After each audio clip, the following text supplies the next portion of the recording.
për shahun, e do t'jemi me një kampione këtu në studio, me ne është Eglentina Shabana, i përshëndetje, mirë se vjen, kënaqësi. Përshëndetje, mirë se vjen. Do të flasim për këtë sport të zgjuarsisë, edhe do të mësojmë pak më shumë për të gjitha aktivitetet që janë zhvilluar, por edhe mënyrën se si brezi i ri sot po shkon drejt kësaj loje kaq të bukur. Egla, mirë se vjen në studio me ne. Është kënaqësi për të folur për këtë sport, por kur vjen si kampione besoj që shumë fishohet edhe kënaqësia, apo jo? Po edhe përgjegjësia. Keni zhvilluar në muajin shtator edhe Olimpiadën e shahut, që mbahet edhe si një ndër organizimet, le të themi, më të rëndësishme të këtij sporti, apo jo? Po. Si ishte paraqitja e Shqipërisë atje? Olimpiada është gara më e rëndësishme e shahut. Zhvillohet një herë në 2 vjet. Vitin e kaluar ishte në Budapest, në Hungari, në një ndër vendet që ka nxjerrë Judy Polgar, një kampione bote që e the me krenari, një femër shumë të zgjuar. Është gara më e vështirë, aty vinë gjithë shahistët më të mirë të botës, afro 190 shtete, Shqipëria u përfaqësua nga të 2 ekipet e femrave, ekipi i femrave dhe ekipi i meshkujve. Patëm një përfaqësim shumë të mirë. Kuptohet që kampionët janë akoma të mirë se ne, por shpresojmë që nga viti në vit të kemi pritshmëri më të larta. Si qëndrojmë ne shqiptarët në përgjithësi, zonja Shabana, përballë sportistëve të tjerë që vinë nga vende të tjera? Ndoshta jo të krahasojmë me Hungarinë apo me vende të tjera që kanë nxjerrë kampion bote, po si qëndrojmë në nivel? Të them të vërtetën, kishte një periudhë kohe që shahu kishte një farë pauze, që ne nuk shikonim element të rinj, nuk shikonim shahiste dhe shahiste të rinj dhe të reja. Aktualisht shahu shqiptar po merr një zhvillim që në syrin tim... kjo mungesë e vëmendjes ndaj shahut, ndoshta për mungesë të promovimit të këtij sporti, mbase nuk bëheshin aktivitete mjaftueshëm? Kjo pauzë vjen nga shumë faktorë. Një ndër faktorët është që dhe sot që ne flasim, aktualisht në Tiranë nuk kemi një sallë shahu. Aty ku ne të çojmë fëmijët edhe të mësojnë të luajnë shah. Duke qenë se dihet edhe kushtet ekonomike e shahu nuk promovohet, është një sport pa spektator, nuk ka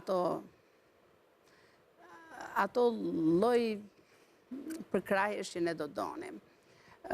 Por në kampionatet që ne bëjmë her pas here, në gjysmë finalet e meshkujve, e cila përfundoi gjysmë finale përfundoi ditën e diel, u vura re që kishte shumë shahist të rinj dhe të reja. Kjo është një gjë që mua më jep një farë ngrohtësie, një farë shprese që Shqipëria do ketë shumë talent dhe talente të shahut.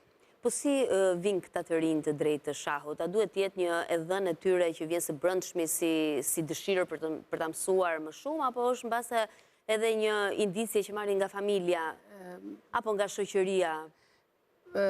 Si nis dashuria për shahun? Disa fëmijë janë të prirur ose thjesht sikur pëlqejnë futbollin, sikur pëlqejnë një sport tjetër, i kanë ato prirjet, ato kënaqësitë, kuriozitetin që të mësojnë lojën e shahut.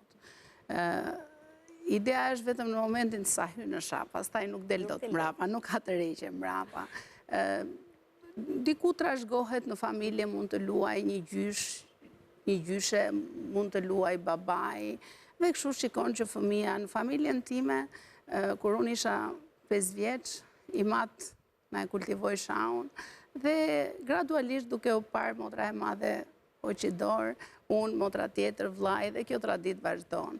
Kështu që dhe në kohët e sotme mendoj që duke qenë se fëmijët janë shumë të lidhur mbas internetit, prindrit mundohen që të gjejnë hapësira në sporte të ndryshme, dhe shahu është një nga ato sporte që të mprej inteligjencën, të bën më të duruar, të kali durimin, të maturon.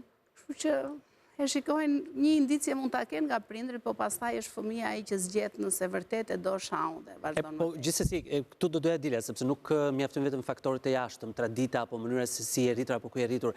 Është ai, kam përshtypjen, ai faktori X që duhet do pak mbretësi, inteligjencë për të menduar ti jesh disa hapa para, të studiosh edhe lojën e tjetrit, kështu që ka shumë element, besoj. Patjetër, shahu është një shkencë, është një një gamë shumë e gjerë. Në momentin që futesh në shap, atjetër që në qoftë se ai të tërheqti, do vazhdosh dhe do ushqesh më tej ndjesinë e të fituarit, e të një lojës të kundërshtarit, të mësosh hapjet, të mësosh mes lojën, të mësosh finalen, të duash fitoren, se duke kërkuar fitoren, ti maturohesh. Normalisht fillon dhe ai të hynë në gjak. Kalitet e durimin në atë që thatë edhe ju Shahu është një gjë që do vdes me mua. Po ndërkohë, dalemi pak tek ajo problematika që ju thatë nuk ka një sallë të shahut, por ajo që doja dija është se çfarë ka ndryshuar ndër vite, pra ka një lloj lëvizje, ka një lloj infrastrukture të ndërtuar ose duke u ndërtuar, a ka një mbështetje edhe nga institucionet, si e shihni, për t'i dhënë një zë dhe të shkojnë në veshën e dur, pse jo? Unë qef shumë kam që atje në fund të tunelit të shikoj një dritë jeshile dhe do doja shumë që në gjithë të Tiranë të madhe dhe të bukur që zhvillohet nga dita në ditë, ne të kemi një sallë, kur unë isha fëmijë dhe vija dhe gjeja sallën e 17-mendorit ose Ali Kelmendit, sot nuk e gjej mundësinë. Kemi folur, kemi diskutuar, mendojmë që shumë shpejt do na e plotsojnë këtë dëshirë ose kërkesë që është e domosdoshme. Është edhe nevojë, është e domosdoshme. Igla, ju thatë pak më parë që të rinjt kanë filluar të tërhiqen drejt shahut, po në kampionatin botror të shahut që zhvillohet për të rinjt, a merr pjesë Shqipëria dhe si është numri i pjesëmarrësve? Atëherë Federata jonë e shahut nga viti në vit bën promovime, ne vjet kemi pasur kampionatin evropian të shkollave, si vjet kemi botrorin që e kemi nga U8 deri tek U14. Normalisht Shqipëria ju thash që ka filluar të ketë një pjesëmarrje që mua më kënaq fakti që ka shumë të rinj dhe të reja që e duan shahun. Kemi shahiste të reja, Klean Shuqen, Kler Cakun, që janë në mosha 19 dhe 13, që janë shahiste shumë të talentuara. Kemi dhe fëmijë të gjithë moshave pa harruar apo pa përmendur të veçantë. Mateo Boçi është një ndër shahistët që është vetëm 14 vjeç dhe doli i dyti tek kampionati i jonkombëtarit të rriturve. Kështu që mendoj që jemi në rrugën e duhur, por për të bërë gjëra të mëdha do ngjisim ca shkallë të vogla që të arrijmë deri në maj. Duhet durim dhe ju e keni durimin e kalitur, kështu që me durim arrihet gjithçka. Po nëse flasim në aspektin personal, Zena Shëbana, ju pak më herët edhe e prekët se si ka ardhur shahu tek ju që në fëmijëri, po gjithë këto që keni arritur deri më tash, sa ju a miklojnë sedrën të gjitha përballjet, sfidat që keni patur në këtë sport flas? Unë gjithmonë jam kërkuese ndaj vetes, asnjëherë nuk kënaqem, gjithmonë dua që ta shoh veten lart dhe më lart. Shahun e mbaj nga pasioni, nga dëshira, nga ajo që më rrjedh në vena. Edhe pse është shumë e vështirë për mua, duke qenë se unë jam dhe stomatologe dhe kam një profesion që jam shumë orë e zënë bas atij profesioni, pavarësisht kësaj unë e gjej kohën që të stërvitem dhe të merrem edhe me këtë sport që është një pjesë e imja, jam unë aty brenda në të. Po ndërkohë puna e përditshme si stomatologe, sa kohë ju lë që të merreni me shahun gjatë ditës, gjatë javës? E gjeni kohën, se thuhet që është justifikim, edhe për palestrën e për çdo gjë është justifikim. Kush do e gjen kohën? Unë mendoj që njeriu për çdo gjë çfarë do të bëjë në jetë, e para është puna ajo që ty të nxjerr në maja, që ti të arrish rezultatet. Është ajo disiplina që ta mëson shahu, unë mundohem që ta racionoj kohën, që ta gjej kohën 2 herë në javë stërvitem me një profesor. Pastaj stërvitem dhe vetë, sot janë mundësit, kemi internet, kemi libra pa fund. Për çfarë po përgatiteni dhe prisni të angazhoheni në vijim? Garat të mëdha ne kemi kampionatin ekipor, që kemi kampionatin ekipor të femrave dhe të meshkujve, të cilën si vjet do ta zhvillojmë në Gjirokastër, e kemi në nëntor. Pastaj në dhjetor kemi kampionatin e femrave. Shpresoj të dalë kampione, e ka me shumë dëshirë si vjetë. Gara ka në çdo muaj, çdo javë, pavarësisht se mundësit janë të pakta. Aktualisht kemi 2 shahistet tona, Klean Shuqen dhe Kler Cakun, e kemi nisur në Rodos, urojmë të na dalin mirë në kampionatin evropian të femrave. Igla, the që dëshiroj që këtë herë e kam me qejf të dalë kampione. Pse këtë herë, çfarë ka të veçantë? Shiko, çdo herë që del kampione Është bukur, besoj. Është bukur, po duke qenë se ndonjëherë puna ose kundërshtari që ke përballë se merr seriozisht e thua se do gaboj, do bëj të çon që mos t'jesh kampione. Si vjet e kam seriozitetin që të gjithë kanë ardhur për të fituar, kështu që do luajmë fort me të gjithë. Ke dashur të trashëgosh tek fëmijët e tu?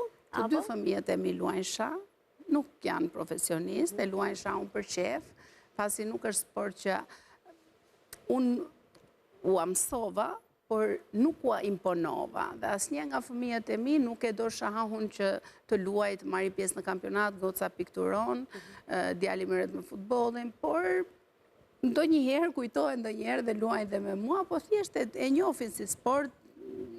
Djalit i instalova dhe një program dhe luan ndonjëherë në të, por nuk e kanë atë lloj pasione, atë lloj dëshire që unë edhe kur jam e lodhur e gjej kohën dhe filloj dhe shlodhem nga një lojë shahu. Ju kanë mundur, zonja Shabanaj? Shumë herë. Shumë herë. Ju nga kampion të ardhmes, me sa shoh. Andri, ti di të luash shah? Unë di të luaj shah, por nuk kam durim të luaj shah. Atëherë ty të sfusim të shahistët e Blicit dhe Rapidit, e lojrave të shpejta.